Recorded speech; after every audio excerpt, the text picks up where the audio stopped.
तैयारी हमको क्यों करनी चाहिए? पहला फेज तो ये रहता है, पहला हमारे मन में तो ये रहता है कि ये क्या है, मोस्ट इम्पॉर्टेंट है, ये आपके पूरी तैयारी का मोस्ट इम्पॉर्टेंट फेज़ है, क्योंकि यही वो फेज़ है जो आपको डिप्टी कलेक्टर बनाएगा, डीएसपी बनाएगा, अकाउंट ऑफिसर बनाएगा, जो भी आपको बनना है। क्योंकि प्रीलिम्स तो क्वालिफाइंग है और इंटरव्यू का उतना कोई महत्व अब रह नहीं गया है। 100 नंबर का इंटरव्यू है और उसके बाद भी इंटरव्यू में भी आप क्या कर लोगे, कौन क्या कर सकता है, ये कोई नहीं बोल सकता। सेम व्यक्ति इंटरव्यू में आज 50 नंबर लाया, हो सकता है अगले दिन वो 80-90 नंबर ले आए, वो वक्त का खेल है। तो कुल मिला के 3 फेज़ होते हैं, प्री, मेंस और इंटरव्यू। उसमें से सबसे महत्वपूर्ण फेज़ कौन सा हो जाता है? मेंस का। इसी में आपको मेरिट डिसाइड करवाना है अपनी, पहला। दूसरा क्या हो जाता है? दूसरा ये हो जाता है कि मेंस की तैयारी करते समय हम जो अपना गैप पीरियड है, उस गैप पीरियड का मैक्सिमम यूटिलाइजेशन करते हैं। सामान्यतः क्या होता है, देखा गया है ट्रेंड कि बच्चे फरवरी के बाद लगभग अगस्त भी नहीं बोलूँ मैं, सितंबर बोलूँ, सितंबर तक आइडियल रहते हैं, वो उस परीक्षा के पीछे दौड़ते रहते हैं। ठीक है। और क्या होता है कि वो जब सितंबर में दोबारा किताब खोलते हैं तो उनको समझ में आता है कि अब तो फिर से पढ़ने की प्रैक्टिस करना पड़ेगा, क्योंकि हम तो छोड़ दिए, अभी हॉस्टल वार्डन के पीछे दौड़े, अभी आरआई के पीछे दौड़े, अभी पटवारी के पीछे दौड़े। ठीक है। तो हम क्या करते हैं कि अपना जो रिदम अपना बना हुआ है प्री के बाद का, उसको लूज़ कर देते हैं। और प्री के जस्ट 1 महीना पहले हर कोई पढ़ता है, चाहे वो पढ़ने वाला हो, चाहे पीएससी वाला हो, चाहे कोई भी हो, जो भी पीएससी की परीक्षा में बैठ रहा है, प्री के 1 महीना पहले, आप तो जानते हो त्योहारी सीजन है वो, जनवरी फरवरी कोखरोले करंट अफेयर्स की बात कर ले, सब बता देगी। तो ज्ञानपीठ है ना, सब उंगली में बता देंगे कि भाई ये ज्ञानपीठ इसको मिला, इसको। तो आपने बहुत मुश्किल से वो रिदम बनाया फरवरी तक का, फिर उसके बाद आप फरवरी से लेकर सितंबर तक उसको वेस्ट करते हो। तो मेंस की क्लास में बैठने से क्या होता है कि आप ये जो समय है ज़बरदस्त तरीके से यूटिलाइज करोगे। इसमें ना केवल आपका एक बार मेंस का तैयारी खत्म हो जाएगा, अगर नहीं निकलता है तब की बात है, निकलता है तब तो फिर करना ही करना है। ठीक है। आपकी एक बार मेंस की तैयारी खत्म हो गई, उसके साथ क्या होगा, ऐसा बहुत सारा चीज़ है जो आप प्रीलिम्स में भी मेंस किए बिना नहीं कर सकते। प्रीलिम्स की परीक्षा दोगे, बहुत सारा ऐसा सिलेबस का हिस्सा है, जैसे दर्शन है, जैसे पेपर 7 का कुछ हिस्सा है, जैसे कुछ मिसलेनियस फैक्ट्स पूछता है, वो सब आप प्री की तैयारी के दौरान कहीं से भी कवर नहीं कर पाते हो, तो वो आपका मेंस, जैसे लैंग्वेज है सी सेट में, ठीक है, मैथ्स है अपने आप में, तो ये आपका कवर हो जाता है। और उससे भी बड़ी बात, सबसे बड़ी बात क्या होता है कि हम लोग एक दुष्चक्र में फंसते हैं। बहुत सारे प्री स्पेशलिस्ट आपको देखने को मिलेंगे मार्केट में, जो केवल प्री निकालते हैं और उसके बाद मेंस वो निकाल ही नहीं पाते, क्योंकि प्री निकाले, फिर प्री की पढ़ाई में जुट गए, अगले बार फिर मेंस फेल हुए, फिर उसका प्री का पढ़ाई की 1 साल तक, फिर तो क्या होता है कि जब तक हम इंटरव्यू के बाद सिलेक्शन नहीं ले लेते हैं तब तक हमारी इस तैयारी का कोई भी मतलब नहीं है। इसलिए हमको एकमात्र उद्देश्य लेके चलना है कि हमको तीनों राउंड को क्लियर करना है, कैसे भी करें, कोई तेज लिख के करे, कोई धीरे लिख के करे, कोई सुंदर अक्षर बना के करे, कोई घटिया अक्षर से करे, चाहे जैसे हम क्लियर कर पाएँ, हमको इन तीनों स्टेजेस को क्या करना है, क्लियर करना है और एक पोस्ट लेना है। बहुत अच्छा है अगर वो टॉप की पोस्ट है, नहीं है उसके नीचे की, कोई भी एक पद हमको लेना, हमारा प्रारंभिक उद्देश्य ये होना चाहिए। तो इसलिए हम मेंस की तैयारी करें, ये बहुत ज़रूरी है, वो अभी से करें। मार्च, अप्रैल, मई, जून, ये पूरा हमारा यूटिलाइज होता है। उसके बाद आता है कि मेंस में क्या रणनीति हमारी होनी चाहिए। अब ये तो हो गया कि क्यों करना है, उसके बाद हम करें क्या, रणनीति क्या होनी चाहिए। क्योंकि आप लोग में से ज़्यादातर नए लग रहे हो जो प्रीलिम्स को पढ़े हो पहले, है ना, तो प्रीलिम्स की रणनीति अलग होती है और मेंस की रणनीति बिल्कुल अलग होती है। क्यों? क्योंकि यहाँ पर 2 चीज़ है, एक तो सामग्री है, ठीक है, और दूसरा है कि सामग्री को आप कैसे प्रस्तुत कर रहे हो, इसको बोलते हैं अपन प्रस्तुतिकरण या प्रेजेंटेशन। तो ये आपका रॉ मटेरियल है सामग्री, और रॉ मटेरियल को कैसे आप प्रेजेंट कर रहे हो, प्रस्तुतिकरण, वो दूसरा हिस्सा है। तो आप में से कोई बताना चाहेगा इसको कितना वेटेज दोगे, सामग्री का आप कितना वेटेज दोगे मेंस की तैयारी में, सामग्री का कितना % महत्व है ये बताओ। 40, और कोई 30%, कितना है 30% महत्व है मेरे विचार से, 30% से ज़्यादा नहीं है सामग्री का महत्व। सामग्री मतलब ज्ञान, कच्चा माल। इतिहास में भारत छोड़ो आंदोलन कब और कहाँ से हुआ, ठीक है, प्रीलिम्स में यही आपका माई बाप है, उसी को ही पढ़ना है। भारत की जनसंख्या कितनी है, छत्तीसगढ़ का क्षेत्रफल कितना है, ये हमारा होल सोल है प्रीलिम्स में। लेकिन यहाँ आके हम बदल जाते हैं। क्यों ये रणनीति में बदलाव हुआ? क्योंकि हम देखते हैं कि दो प्रकार की एग्ज़ाम है, एक है ऑब्जेक्टिव पैटर्न की और दूसरी है सब्जेक्टिव पैटर्न की। ऑब्जेक्टिव पैटर्न वाली एग्ज़ाम कौन सी है? प्रीलिम्स की एग्ज़ाम। उसमें आपको 4 ऑप्शन दिया होगा, आपको एक ऑप्शन में गोला लगाना है। तो ऑब्जेक्टिव पैटर्न है, इसलिए क्या होता है कि कहीं से भी फैक्ट पूछ सकता है और आपको एग्जैक्ट फैक्ट को बताना है, इसलिए 100% महत्व हो जाता है वहाँ पर फैक्ट्स का। लेकिन यहाँ पर ये सब्जेक्टिव पैटर्न में आपको प्रश्न दिया है, उसके बाद उत्तर में आपको अपने खुद की लाइंस लिखना है, जैसे आप स्कूल और कॉलेज में करते आए हो।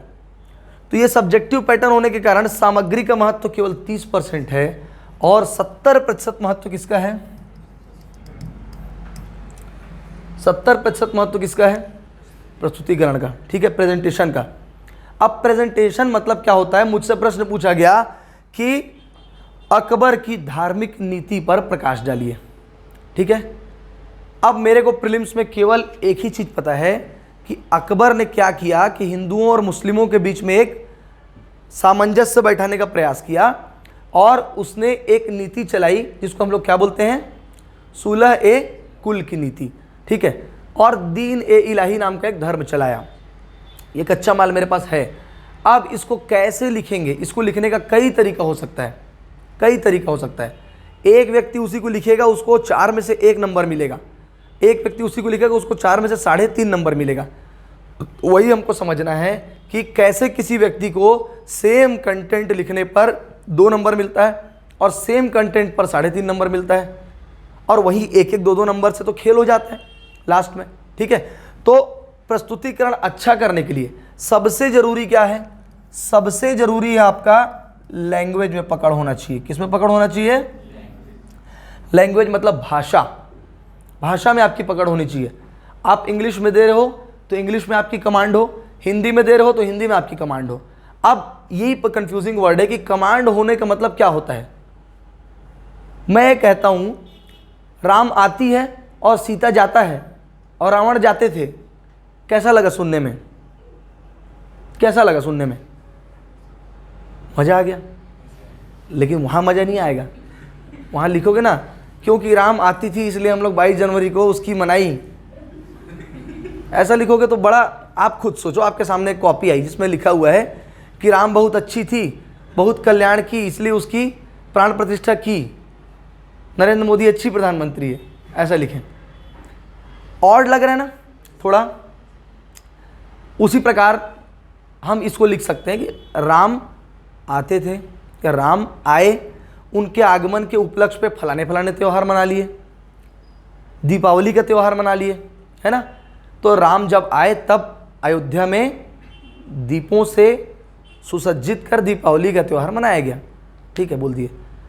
अब इसको ये भी बोल सकते हो आप कि राम का फलाने तिथि प्रथमा द्वितीया तृतीया को राम का जब आगमन हुआ, तत्समय हमने, तत् दिवस को हमने एक प्रसिद्ध दीपोत्सव का आयोजन किया। ये भी एक तरीका हो सकता है।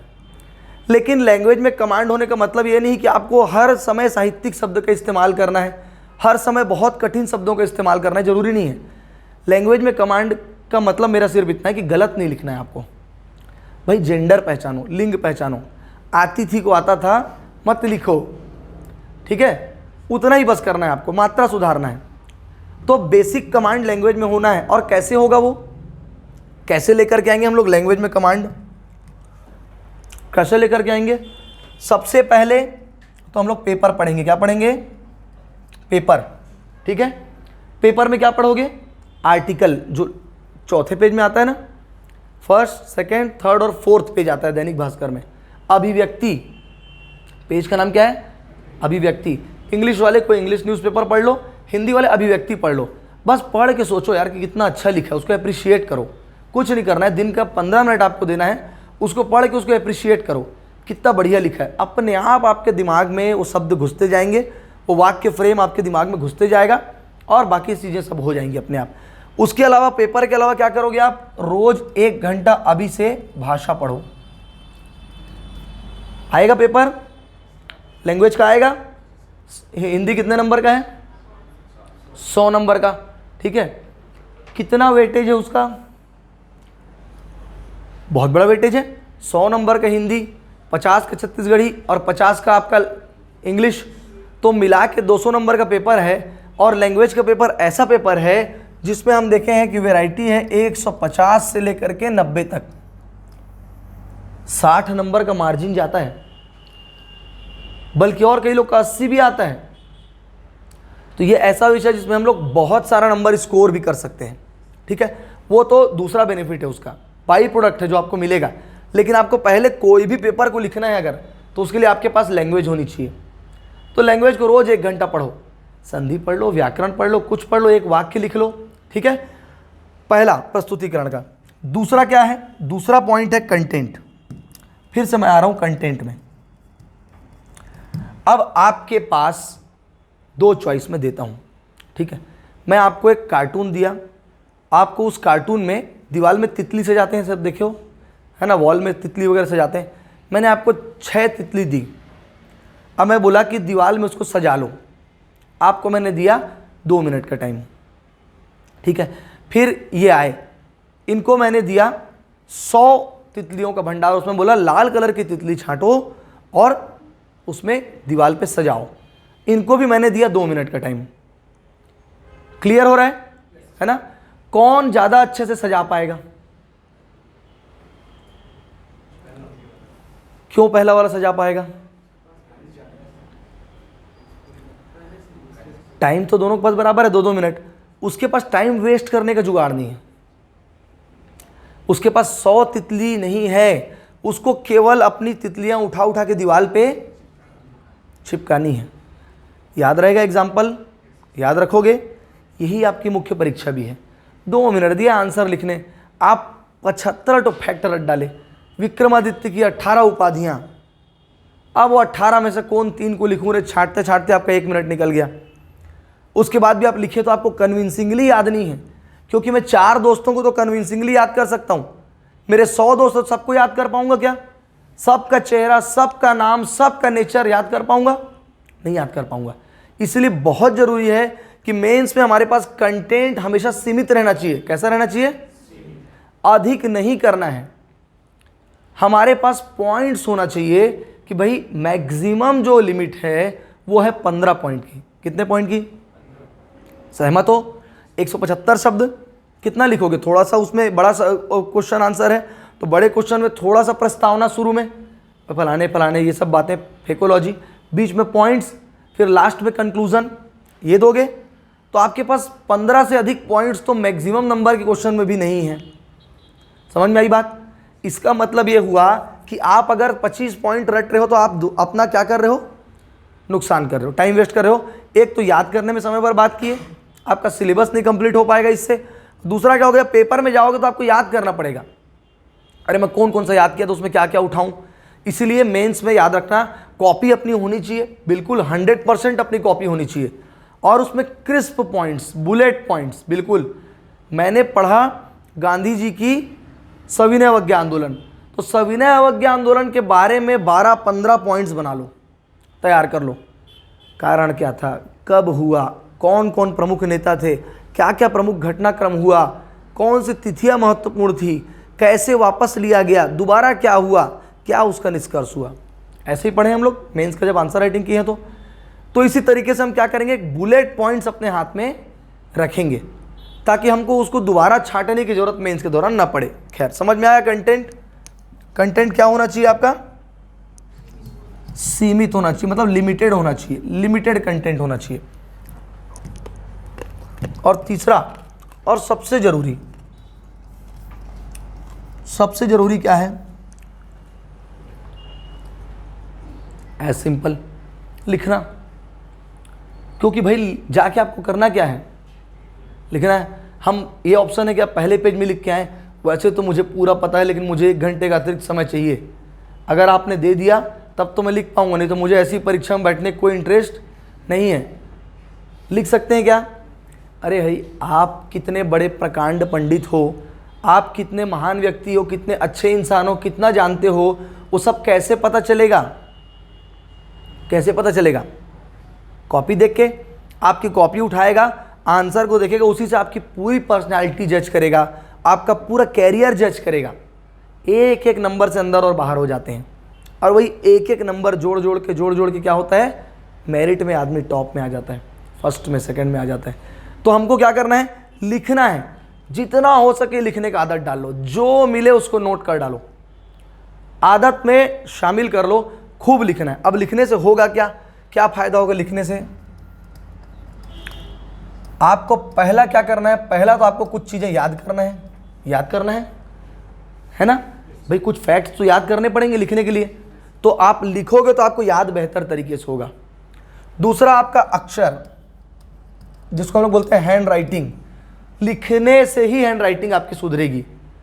क्योंकि आप जब मेंस लिखने जाओगे ना, तो आपको समझ में आएगा कि आपको 3000 से 3500 शब्द लिखना है मात्र 3 घंटे में, और पूरा का पूरा 3 घंटा लिखते तो नहीं रहोगे, थोड़ा तो ऐसे ऐसे करोगे, पूरा 12 उंगली को कम से कम 2-3 बार फोड़ोगे, है ना? उसके बाद वो हाथ को झटका दे के फोड़ोगे, फिर ये वाला भी फोड़ोगे, फिर एक अंदर बाहर भी जाओगे, पानी भी पियोगे, सब करोगे ना। उसके बाद सोचोगे नहीं, ये सीधा कंप्यूटर है, चैट जीपीटी, पलटते गए इधर और लिखाते गए, ऐसा नहीं है ना। मतलब 3 घंटे में भी हमारे पास कितना समय बचता है? 2.5 घंटा। भाई हम अपनी स्पीड को अच्छा मान के चलें, बढ़िया स्पीड है, तो कितना समय हमारे पास? 2.5 घंटा। तो 2.5 घंटे में हमको लिखना है, मतलब हमको अभी से वो प्रैक्टिस करनी पड़ेगी, आज से वो प्रैक्टिस करनी पड़ेगी कि 3500 शब्द लिखना है, तो कम से कम 1000 तो लिखें अभी। अगले 1 हफ्ते का टारगेट बनाओ कि अगले 1 हफ्ते में मेरे को कम से कम 1000 शब्द पर डे लिखना ही है। क्योंकि हमको 3000 नहीं लिखना है, हमको 6000-7000 शब्द लिखना है। एक दिन में कितने पेपर हैं? ठीक है, ऐसे ऐसे हो जाता है हाथ, सोते रहोगे ना तो हाथ ऐसे ऐसे क्योंकि लिखने का आदत नहीं है। अचानक से लिख लिए तो दर्द ना यहाँ से उठ के यहाँ तक आ जाता है, और 7वें पेपर में तो ऐसा लगता है कि बस राइटिंग खराब, नंबर खराब, पूरा नहीं कर पाए। तो आपके एक एक पेपर में 8-8, 10-10, किसी के 20-20 नंबर कम हो जाते हैं केवल नहीं लिख पाने के कारण। ठीक है, तो लिखना जरूरी है, लिखने से आपका याददाश्त भी बढ़ेगा, अक्षर भी मजबूत होगा। तीसरा आपका जो मैंने बोला था भाषा, तो ये भाषा में आपकी कमांड लिखने सबसे ज़्यादा आएगी। जब तक खुद नहीं लिखोगे तब तक अपनी गलती पकड़ में नहीं आएगी। लिखो, खुद पढ़ो, स्वयं समझ में आएगा कि यार मैं एक काला पेन लेके बैठा हूँ कि यार मैं यहाँ पर गलती कर रहा हूँ, उसको खुद से जांचो, गलती स्वीकार करने के लिए तैयार रहो। भाई कुछ गलत लिख रहा हूँ तो मेरे को ऐसा नहीं कि उसको इग्नोर करना है। तो आपकी मात्राओं की गलती भी क्या होगी? कम होगी। ठीक है, भाषा आपकी अपने आप सुधर जाएगी। ठीक है, तो आपको ये सब चीज़ें करना है आने वाले समय में, जब हम मेंस की तैयारी कर रहे हैं उसी दृष्टि से हम लोग चलेंगे। मैक्सिमम लिखने का कोशिश करेंगे और मिनिमम समझने का कोशिश करेंगे। ठीक है, ये होता है। अब इसके बाद मेंस की परीक्षा में आप लोग सब सिलेबस देख के आए हो, नहीं देखे हो तो भी कोई बात नहीं, एक बार हम ब्रॉडली थोड़ा सा मेंस का सिलेबस ऊपर से छू लें, जल्दी बताते जाओ। टोटल कितने नंबर का है? 1400 नंबर का है। पेपर 1 में क्या है? लैंग्वेज है। पेपर 2 में क्या है? ऐसे है, निबंध। पेपर 3 में क्या है? इतिहास संविधान है, इतिहास और संविधान, हिस्ट्री और पॉलिटी। पेपर 4 में क्या है? साइंस और मैथ्स है ना? साइंस और मैथ्स है, मोटा मोटा देख ले रहा थोड़ा सा, फिर जाके सिलेबस को पलट लेना। पेपर 5 में क्या है? हाँ, ज्योग्राफी बोल सकते हैं अपन और इकोनॉमी बोल सकते हैं, है ना? मतलब भूगोल और अर्थव्यवस्था, इंडिया का भी आ जाएगा और छत्तीसगढ़ का भी आ जाएगा। पेपर 6 में आ जाते हैं। पेपर 6 में क्या है? पेपर 6 में दर्शन है, सोशियोलॉजी है, समाजशास्त्र जिसको बोलते हैं, और छत्तीसगढ़ का सामाजिक परिदृश्य है। ठीक है, मतलब लोक कला और संस्कृति छत्तीसगढ़ की एक प्रकार से। और पेपर 7 तो जान ही रहे हो, मिसलेनियस है पेपर 7। इसमें कुछ कानून हैं, कल्याणकारी कानून, कुछ योजनाएं हैं, कुछ आपके संगठन हैं। ठीक है, कुछ क्या है संस्थाएं हैं, शैक्षणिक संस्थाएं वगैरह, ये सब चीज़ें हैं, खेल वेल भी है इसी में, ठीक, पेपर 7 में। तो मोटा मोटी ये हमारा सिलेबस हो जाता है मेंस का, और इसमें से हमको फोकस किस में करना है, पेपर 6। हम किससे स्टार्ट करेंगे, पेपर 6 से, क्योंकि सारा का सारा पोर्शन, मुझे बताओ, भाषा कभी ना कभी पढ़े हो कि नहीं पढ़े हो ना, ऐसे कभी ना कभी लिखे हो ना, सेम इसका सेम यहाँ पे बात है। साइंस मैथ्स थोड़ा बहुत जानते हैं, इलेक्ट्रॉन टाइप का कोई चीज़ होता है, सुने, भले इलेक्ट्रॉन क्या है नहीं पता नहीं यार, घूमत रही इसकी, बैठे रही, इस वाले कौन साले 3 थी होते, एक थी इलेक्ट्रॉन, एक थी प्रोटॉन, एक थी न्यूट्रॉन, कौन घूमते कौन बैठे रही थे नहीं जानो, लेकिन सुने हैं ना, बायोलॉजी सुने हैं थोड़ा बहुत, बैक्टीरिया कुछ होता है, कौन नहीं मरा है कौन मर जाते नहीं पता, बैक्टीरिया और वायरस में, हालांकि वायरस तो जान गए हैं कोविड के बाद, ठीक है, तो ये जानते हैं, मतलब मोटा मोटी सुने हैं।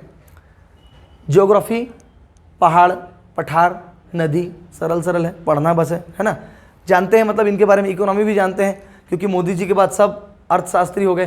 देश का जीडीपी मित्रों है ना, $5 ट्रिलियन इकोनॉमी, ये वो, तो खैर सुने रहते हैं ना अपन लोग कहीं ना कहीं कि प्रति व्यक्ति आय बढ़ गई, व्यापार में घाटा हो गया, और वैसे भी सब जानते हैं, इकोनॉमी सबको पता रहता है, ठीक है। लेकिन पेपर 6 और 7 नया रहता है हमारे लिए। कहीं पर भी आप पढ़े हो क्या स्कूल में कि ब्रह्म का स्वरूप कैसा है, नेति क्या है, पढ़े हो क्या, अस्तित्ववाद पढ़े हो, एग्नोस्टिसिज्म पढ़े हो, रैशनलिज्म, एम्पिरिसिज्म पढ़े हो, नहीं पढ़े हो ना। तो हम लोग सामान्यतः दर्शन की चीज़ें नहीं पढ़े रहते। सामाजिक नियंत्रण पढ़े हैं क्या, नहीं पढ़े रहते हैं। मर्टन का सिद्धांत पढ़े हैं क्या, नहीं पढ़े रहते हैं। तो इसलिए हमारा पहला फोकस उसको किनारे करना होना चाहिए जिसको हमने कभी नहीं सुना है। इससे 2 फायदे होंगे। पहला फायदा तो ये होगा कि आपको टाइम मिलेगा, भैया इसको रिवाइज करना पड़ेगा। कोई भी सब्जेक्ट अचानक से दिमाग में बैठता है क्या, दीवार तुरंत बनती तुरंत कठोर हो जाती है क्या, समय लगता है ना, थोड़ा समय लगता है। उसी प्रकार कोई भी विषय नया पढ़ोगे तो एक बार वो आपके दिमाग में थोड़ा हल्का हल्का ही आएगा, पूरा सेटल नहीं हो पाएगा। मैं दावा कर ही नहीं सकता कि मैं एक दिन दर्शन पढ़ाऊँ और तुम पूरा रट के चले जाओ।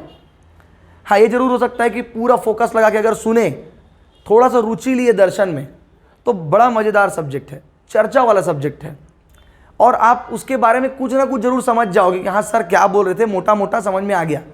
लेकिन आपको समय चाहिए, एक बार इन विषय को पढ़ के फिर वापस रखना है, फिर सबको पढ़ना है, उसके बाद फिर दोबारा इनमें आना है।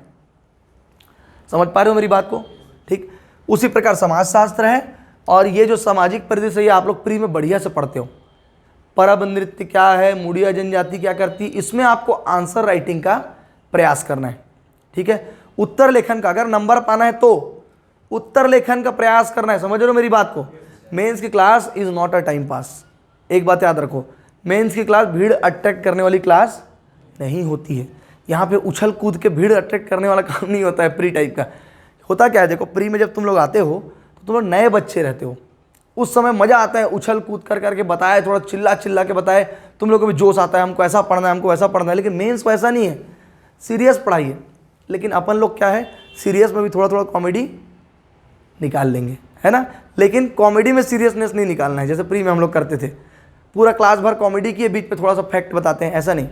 इसमें उल्टा होगा, ज़्यादातर समय सीरियस रहना है। मतलब मेंस की क्लास में ये नहीं होगा कि आप सुन के रामायण कथा चले गए और अगले दिन आ गए। प्री में चल जाएगा, चेहरा देख के समझ में आ जाता है कि नहीं पढ़े हो, तो फिर खड़े करके डांट देते हैं, पूछ लेते हैं। लेकिन हाथ पकड़ के लिखवा सकते हैं क्या, नहीं। इसलिए मेंस में ये बात बिल्कुल पहले दिन से मान लो, डिसिप्लिन बना लो इसको, कि आपको जाके तुरंत लिखना शुरू करना है। कब से, आज से। कब से, बिल्कुल डे 1 से लिखना शुरू करना है। जो भी आप क्लास में लिखे उसके बारे में कम से कम 1 पेज 2 पेज लिखना शुरू करो, और 1 हफ्ते के अंदर 1000 शब्द का टारगेट लाओ। इसलिए मैं बोल रहा हूँ, जो भी विषय पढ़ चुके हो ऑलरेडी थोड़ा बहुत, उसके बारे में लिखना शुरू करो, और लिख के खुद ही देखो कितना अच्छा आंसर लिखते हो, ठीक है। तो ये विषय ऐसे हैं, इसलिए हम लोग शुरुआत करेंगे किससे, दर्शन से। तो अब जूम इन कर लेते हैं इसको, इस सिलेबस में से हमारा टॉपिक क्या है,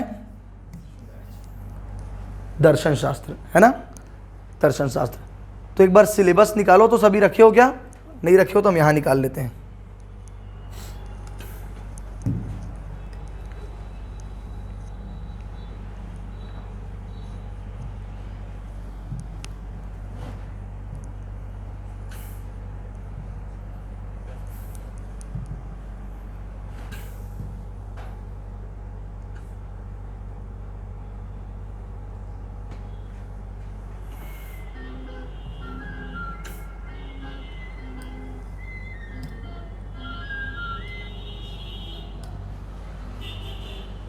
कहाँ आएगा यार,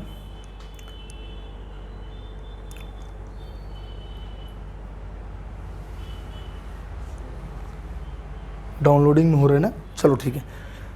तो अब हम लोग CGPSC का सिलेबस में आते हैं, जो दर्शन का सिलेबस है, ठीक है, दर्शन।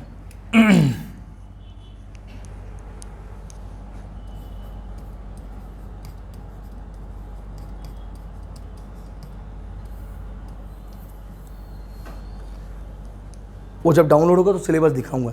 अपन सीधे अब सब्जेक्ट में एंट्री करने का प्रयास करते हैं, क्योंकि बेसिक तो हर सब्जेक्ट का वही रहता है कि दर्शन शास्त्र क्या है, दर्शन का स्वरूप क्या है, ठीक है, धर्म और प्रकृति से दर्शन का संबंध क्या है।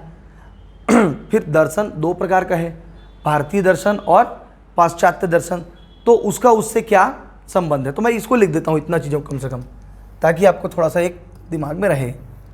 पहले तो कोई भी विषय क्या है ये समझने का प्रयास करेंगे, उसके बाद उसका स्वरूप कैसा है ये समझेंगे,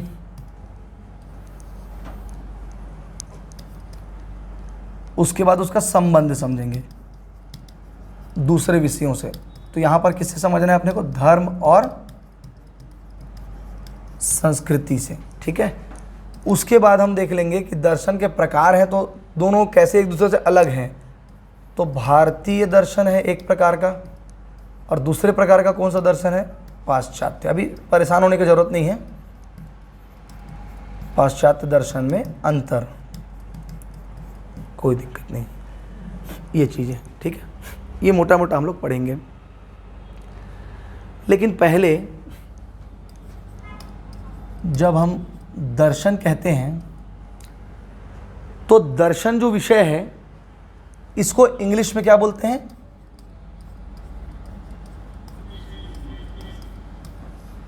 फिलोसॉफी। इंग्लिश में क्या बोलते हैं, फिलोसॉफी। कभी किसी को सुने हो दर्शन देते हैं, दर्शन शब्द कभी सुने हो। कभी कभी देखना कोई बहुत ऊंची ऊंची बात करता है ना, ऊंची ऊंची देते रहता है, तो बोलते हैं साले दार्शनिक मत बन। सुने हो, अरे भाई जीवन में क्या रखा है यार, सब मोह माया है। खासकर आदमी कब बोलता है, जब उससे उधारी वापस लेने जाओगे, है ना, ऐसा बोलने लगता है आदमी, जीवन में क्या रखा है भाई, सब मोह माया है यार, ये सब तो नश्वर चीज़ें हैं, ख़त्म हो जाएंगी, तेरा मेरा संबंध हमेशा रहेगा। या कुछ लोग बोलते हैं कि यार ये संसार क्या है, सब तो एक खिलौना है, टूट जाएगा, चोला माटी के राम, है ना, ये चोला उतर जाएगा, आत्मा रह जाएगी, वो ईश्वर के पास जाएगा, प्रभु देख रहा है कर्म। कई लोग ये बात बोलते रहते हैं कि यार कि जिसका अच्छा कर्म होगा वो स्वर्ग जाएगा, जिसका खराब कर्म होगा वो नरक जाएगा। ये सब बातें सुने हो ना, ये सब चोचला किसका है, दर्शन का। मतलब ऐसी बातें जो हमारी डेली लाइफ से इंटरेस्टेड नहीं है। मतलब डेली लाइफ से इंटरेस्टेड क्या है, चल भाई चाय पिला, तो वो तेरे को बैठा के बोलने लगेगा उस पर पैसा नहीं होगा, तो चाय में क्या रखा है भाई, चाय क्या है। ये सब इंद्रियां हमको भटका रही हैं। तू मीठा खा के भटक रहा है, कोई सिगरेट पी के भटक रहा है, तो ये सब छोड़, तू ईश्वर में ध्यान लगा। तो चाय पिलाने ले जाता तो वो सामान्य बात थी, लेकिन बैठ के दर्शन दे दिया तो तुम उसको बोले कि भाई तेरे पास पैसा नहीं है तो मैं खुद पी लेता हूँ, इतना दर्शन मत झाड़ा। मतलब दर्शन क्या होता है, दर्शन ऐसे विषय हैं जो हमारे दैनिक जीवन से संबंधित नहीं है। समझना, दैनिक जीवन संबंधित नहीं है, लेकिन हमारे जिज्ञासा का विषय है। हमारी जिज्ञासा, बुद्धि में खुजली होती है कभी कभी कि यार ये गोला दिखता है, वो गोला है क्या, साला इधर से निकलता है इधर डूब जाता है, और जब ऊपर रहता है तो बहुत तेज गर्मी लगती है क्या। ऐसे लोग रहे होंगे ना पहले भी, कि सब लोग सामान्य रहते हैं।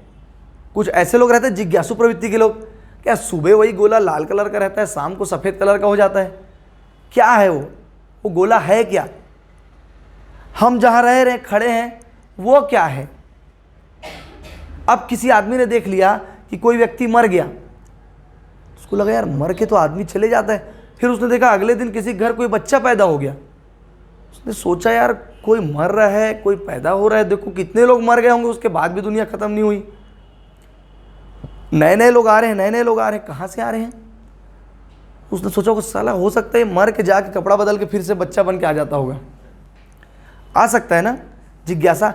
लेकिन उससे उसके दैनिक जीवन में कोई फर्क पड़ेगा क्या, नहीं पड़ेगा। वो उसकी जिज्ञासा है, ठीक है, जिज्ञासा है। तो दर्शन में बेसिकली क्या हो रहा है, दर्शन में हम वास्तविकता को जानने का प्रयास कर रहे हैं कि वास्तव में है क्या, क्या जैसा दिख रहा है वैसा ही है, क्या ये लड़का दिख रहा है लड़का ही है, ये लड़की दिख रही है लड़की ही है, ये इंसान लग रहे हैं इंसान ही की ये पहले के बंदर है जो अभी कपड़ा वपड़ा पहन के बढ़िया और शेविंग ऐसा कर लिए कि समझ में नहीं आ रहा है। तो दर्शन जानना चाह रहे हैं कि सच क्या है। ठीक है, खैर दर्शन की जब हम बात करते हैं तो सबसे पहले तो दर्शन क्या है, तो दर्शन जो है वास्तविकता को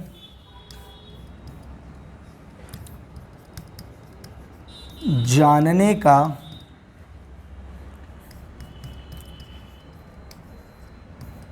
तार्किक प्रयास है। रियलिटी क्या है, वास्तविकता क्या है, इसको जानने का प्रयास कर रहे हैं। देखो एक ही लाइन में दर्शन समझ में नहीं आएगा, जब तक इसके स्वरूप को नहीं समझोगे, जब तक इसके अंदर नहीं जाओगे तब तक ये समझ में नहीं आएगा। अभी के लिए क्या है, दर्शन क्या है, वास्तविकता को समझने का जानने का एक तार्किक प्रयास है। जानना चाह रहे हैं हम, नॉलेज लेना चाह रहे हैं, ट्रूथ है क्या, सत्य क्या है, ये धरती सत्य है कि कोई और दुनिया है वो सत्य है, ईश्वर है या नहीं है, आत्मा है या नहीं है, पुनर्जन्म होता है भी कि नहीं होता। ठीक है, तो ये हो गया वास्तविकता को जानने का एक प्रयास है। लेकिन दर्शन को भारतीय परिप्रेक्ष्य में और पाश्चात्य परिप्रेक्ष्य में अलग अलग तरीके से समझा गया है। पाश्चात्य का मतलब क्या हुआ, पाश्चात्य का मतलब क्या हुआ, पश्चिमी सभ्यता के देश, मतलब यूरोप मान लो। ठीक है, यूरोप, इंग्लैंड हो गया, फ्रांस हो गया, ये सब हो गया। और भारतीय मतलब भारत। तो भारत अपने आप में दर्शन में बहुत ही रिच कंट्री है। पहले तो आपको दिमाग में ये बैठा लेना है कि भारत दर्शन के मामले में बहुत ही एडवांस कंट्री है। तो तुलना जब होती है तो एक तरफ पूर्व का दर्शन और एक तरफ पश्चिम का दर्शन, और पूर्व के दर्शन में सबसे बड़ा दर्शन किसका है, भारत का दर्शन। ठीक है, तो हम तुलना करेंगे भारतीय दर्शन वर्सेस पाश्चात्य दर्शन। तो भारतीय दर्शन में दर्शन किससे बना है, तो दृश्य धातु से बना है। किससे बना है, दृश्य धातु। अब एक लाइन आती है कि दृश्यते ही अनेन इति दर्शनम। दृश्यते ही अनेन इति दर्शनम। भारत में आपसे पहले भी लोगों ने पूछा कि दर्शन है क्या, तो उसको बताया गया संस्कृत में कि दृश्यते ही अनेन इति दर्शनम, मतलब होता है कि जिसके द्वारा देखा जाए वही दर्शन है। ठीक है, जिसके द्वारा देखा जाए, जिसके द्वारा देखा जाए वही क्या है, दर्शन है। मतलब दर्शन चश्मा है। क्या है, चश्मा है, जो वो दिखाता है जो हम सामान्य दृष्टि से नहीं देख पाते। क्लियर है। अब पाश्चात्य दार्शनिक से पूछे, भारत वाला बता दिया कि मेरे को देखने का नजरिया देता है भैया दर्शन। दर्शन वो है जिसके माध्यम से मैं देख पाया कि सत्य क्या है। अब पाश्चात्य वाले से पूछे तो पाश्चात्य सभ्यता में दर्शन नहीं है बल्कि क्या है, फिलॉसफी है। Translation philosophy. तो ये जो फिलोसॉफी है ये दो शब्द से मिलकर बना है। एक है फिलोस और दूसरा है सोफिया। दूसरा क्या है, सोफिया। ठीक है, तो फिलोस का मतलब होता है प्रेम और सोफिया का अर्थ होता है ज्ञान। सोफिया का अर्थ होता है ज्ञान। तो फिलोसॉफी का मतलब हो गया ज्ञान से प्रेम। क्लियर। जहां पर ज्ञान से प्रेम है, जानने की इच्छा है, वही क्या है, फिलॉसफी है। और वही हिंदी में बोलते हैं दर्शन। ठीक है, तो क्या दर्शन और फिलॉसफी एग्जैक्टली सेम है? फिलोसॉफी का मतलब समझ पाए, फिलोस और सोफिया दोनों ही पुराने यूनानी भाषा के शब्द हैं, ग्रीक। कौन सी भाषा है? क्योंकि पुराने समय में यूरोप में कौन सा देश था जो सबसे ज़्यादा ताकतवर देश था तलवार के मामले में भी और ज्ञान के मामले में भी? कौन सा देश था? यूनान, जहाँ का सिकंदर था। तो यूनान को इंग्लिश में क्या बोलते हैं? ग्रीस। और ग्रीस का आदमी कहलाए ग्रीक। ठीक है, तो ग्रीक भाषा के दो शब्द हैं, ये याद नहीं रखना चाहिए आपको। ये आपको ऐसे रिलेट करना है कि भाई पहले यूरोप में एक ही देश था जहाँ पूरा ज्ञान मिलता था। कहाँ मिलता था? यूनान में। यूनान को बोलते हैं ग्रीस और ग्रीस की भाषा ग्रीक। तो ग्रीक भाषा के दो शब्द है, फिलोस और सोफिया। फिलोस का मतलब प्रेम, सोफिया मतलब ज्ञान। मतलब पाश्चात्य जगत ज्ञान से प्रेम को ही क्या मानता है? फिलोसॉफी मानता है। ठीक है, लेकिन भारत वाला क्या बोलता है? जिसके द्वारा देखा जाए। मतलब ये केवल बौद्धिक संतुष्टि से संतुष्ट नहीं हो रहा है, इसको केवल समझा दोगे तो संतुष्ट नहीं होगा भारत का आदमी। समझ पा रहे हो?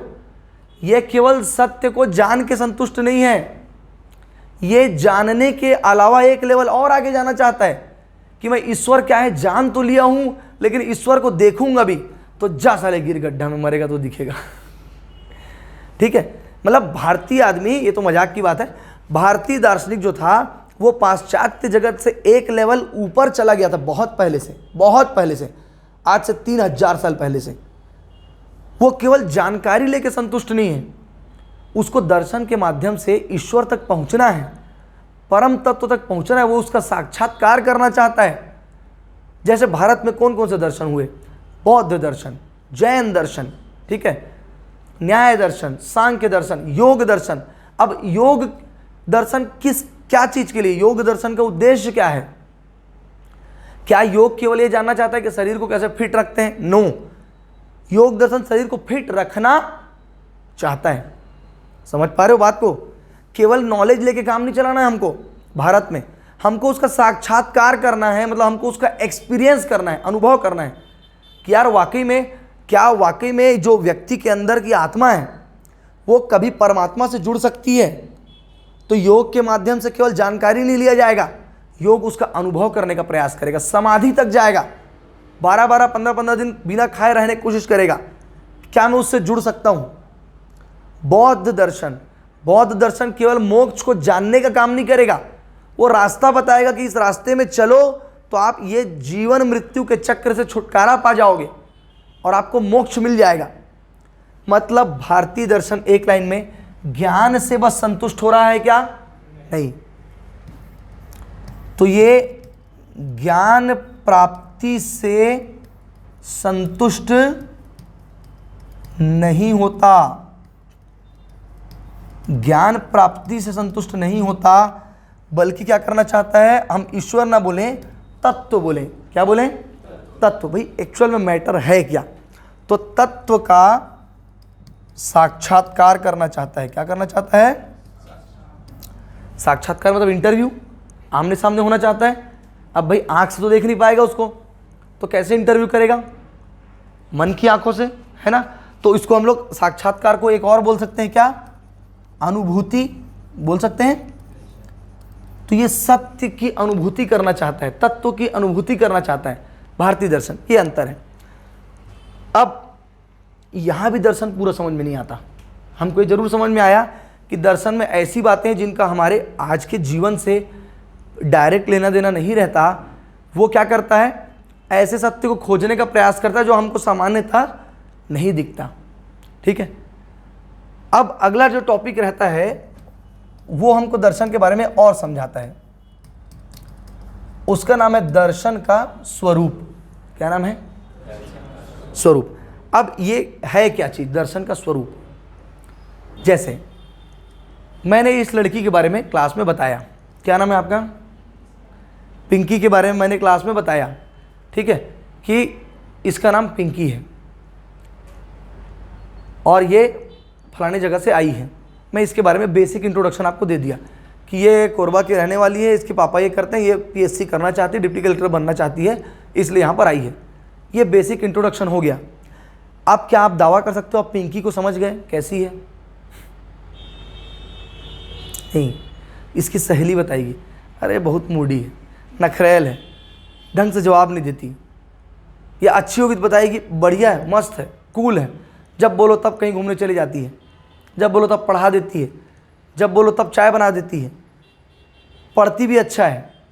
तो आप समझ पा रहे हो कि स्वरूप का मतलब क्या है, वो सब्जेक्ट है कैसा। जैसे हम बोलते हैं ना यार मैं इससे बहुत दिन से मिल रहा हूँ, मेरे को समझ में नहीं आया है कैसा लड़का, ये लड़का कैसा है। फिर शुरू करते हैं हम लोग बैठ के चाय पीते पीते चर्चा, अरे देख यार बहुत गंदा लगा, बहुत बेकार वो इसको धोखा दिया, उसको धोखा दिया, ये वो। सामान्यतः तो किसी के बारे में कोई पूछेगा तो यही बताएंगे ना कि उसकी अच्छी बातें भी बताते हैं अपन लोग, नहीं बताते ना, अलग अकेले में नहीं बताते, उसके सामने तो फिर पूरा न्यौछावर कर देंगे।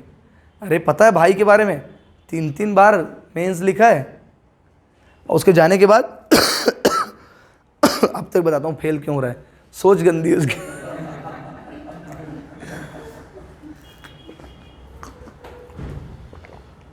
तो कहने का मतलब यह है कि दर्शन का स्वरूप मतलब वो दर्शन कैसा है आदमी, ऐसे याद रखना। एग्जाम्पल को किसी लड़के के बारे में आपको जानना है और आपको क्या प्रश्न करना है अपने आप से, ये लड़का कैसा है, उसका नेचर कैसा है।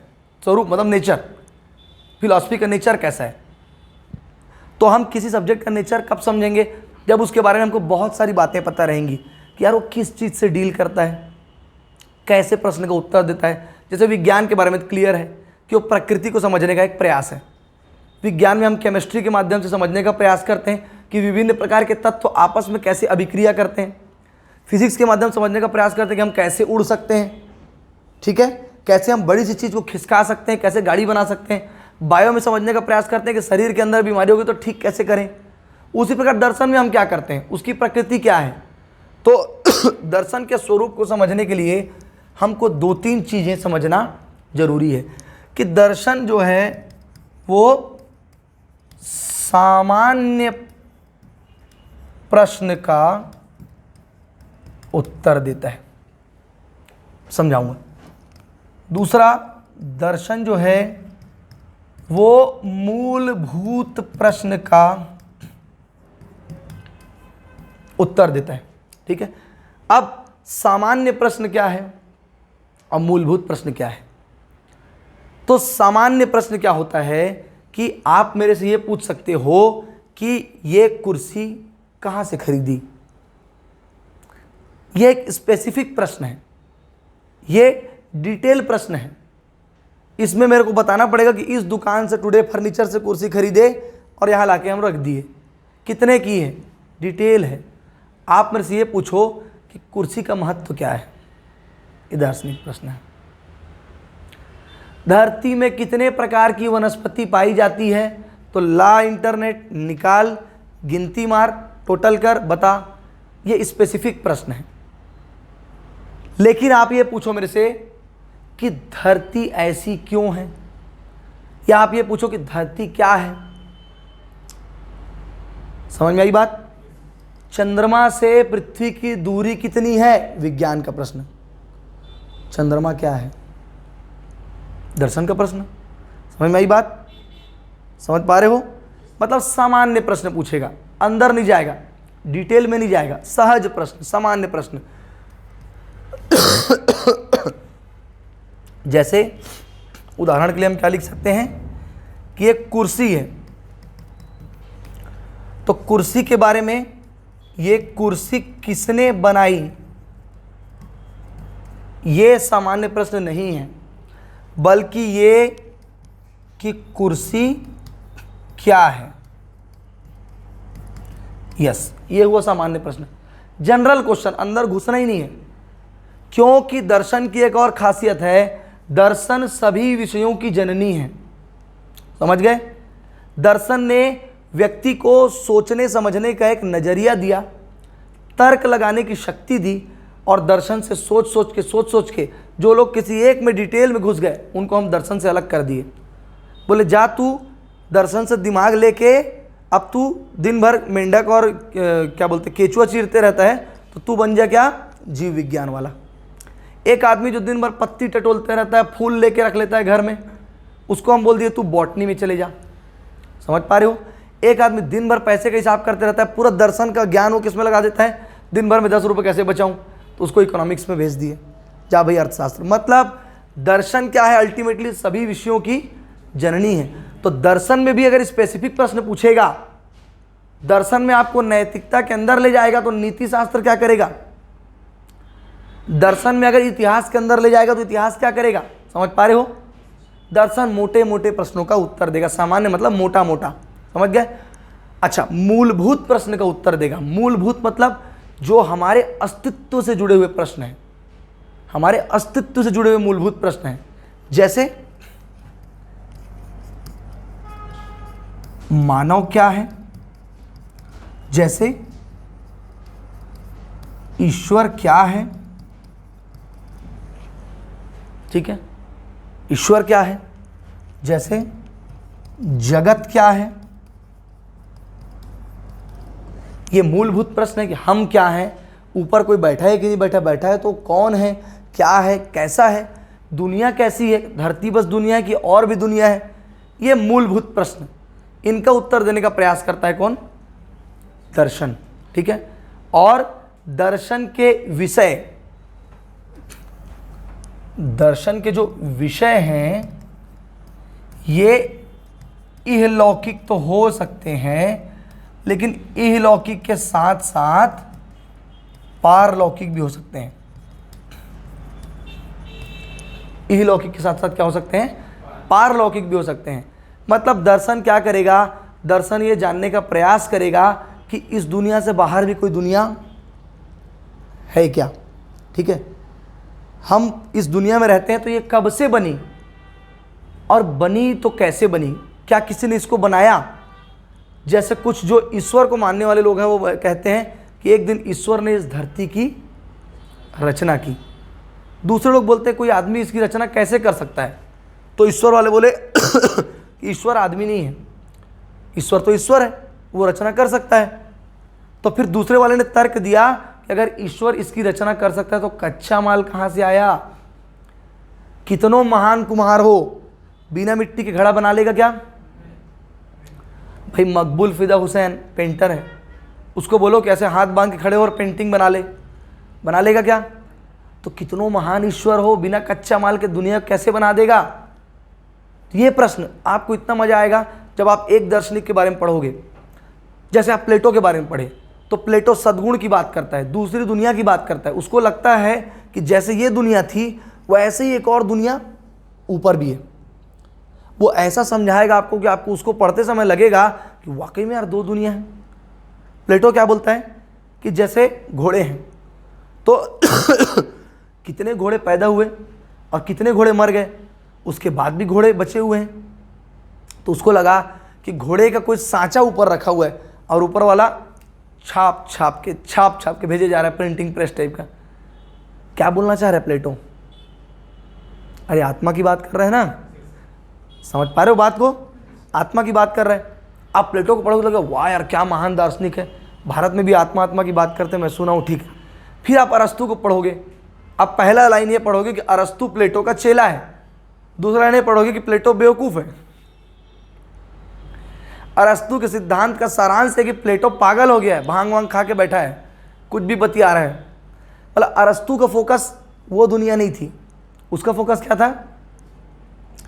अरस्तु बोला भैया जो दिख रहा है उसको तो समझ लो, पहले वनस्पति को समझ लो, इंसान को समझ लो, जानवर को समझ लो, उसके बाद बात करना उधर की। जो देखे ही नहीं उसको हम क्यों माने।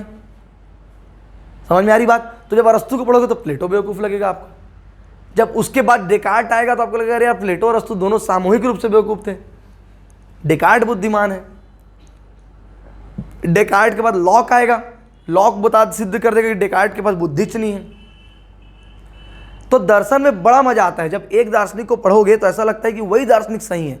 लेकिन याद रखना, दर्शन को पढ़ते समय एक जिज्ञासा होना चाहिए। ये नीरस विषय नहीं है, बहुत ही इंटरेस्टिंग विषय।